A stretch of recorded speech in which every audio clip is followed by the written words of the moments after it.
তুমি কে কে কে বলো? হ্যাঁ একটা কি করতে কি করতে এই তুমি কি করতে আনছো?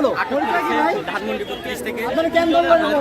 আমি দেখাচ্ছি এই কি জন্য আছে কি জন্য আছে? আপনাকে কেন ধরেছো? আপনাকে কেন ধরেছো? জিরো পয়েন্টে মিছিলের জিরো পয়েন্টে মিছিল করবে প্রস্তুতি দিয়েছিল। এর আগে যারা ধরেছিলাম এর আগে আমরা ধরছিলাম এর আগে একজন ধরে দিয়েছিলাম। মনে করেন যে সহযোগী